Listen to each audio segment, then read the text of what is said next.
এই যে পাশে এই বাঁশ আমাদের তো না একা না, এই দেখো প্রতিটা কুঞ্চি টাকায় কিন্তু কাটায় দেখো, একদম উমা হুসুলে কাটায় দেখো, হুসুলে কাটা দেখছো, ওই যে কাটা। এরকম বাঁশ তো আমরা এই দেখো, কখনো দেখিনি। প্রতিটা কাটা একদম কাটা কাটা বাঁশ এগুলো, হ্যাঁ একদম প্যারাকের মতো। বাঁশ যদি খাওয়ারে দিতে তাহলে এইগুলো নিয়ে যেতে।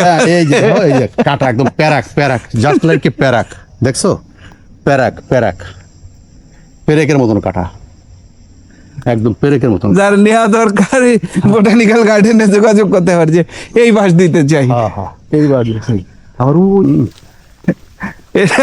এটা ধরেন, সরি এটা তো মুলি বাঁশ, হ্যাঁ, এটা আমরা আমাদের দেশে বাঁশ। এলাকায় এটা Normal গা বাঁশ হ্যাঁ, বলি গা আমরা। বাঁশ।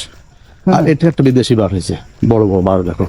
এইগুলো হ্যাঁ হ্যাঁ হ্যাঁ, এই যে এই বাঁশগুলো দিয়ে সাধারণত ওই বিভিন্ন ধরনের উডেন যে আপনার যে হ্যাঁ ফার্নিচার সহ এখন বর্তমানে কিন্তু কিচেন আটেন্সিল গুলো বানানো হচ্ছে। হ্যাঁ, জুড়ি বা কিছু বানায় আর কি। ঝুড়ি বা ধরেন বোর্ড, বিভিন্ন ধরনের এই কুঠির শিল্প জাতীয় বিভিন্ন ধরনের ওই একটা বড় বার, আচ্ছা আমার দৌড়ে কই যাবে।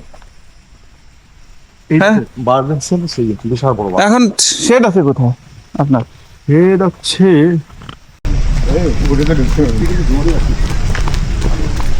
আবার বৃষ্টি আসবে নাকি?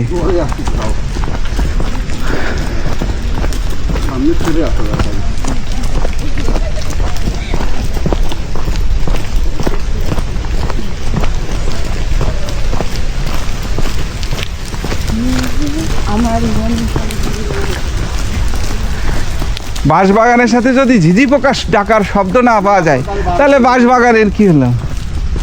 একটা গা ছমছম ছমছম ভাব থাকবে এর মধ্যে দিয়ে।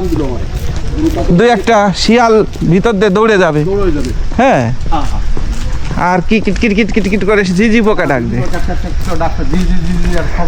আমার তো ছোটবেলায় খুব ভয় লাগতো, বিশেষ করে ওই মলদারপাড়া দিয়ে যাওয়ার সময়। বহু প্রকার বার আছে হ্যাঁ, টোটাল 20 থেকে 30 প্রকার বাসই আছে।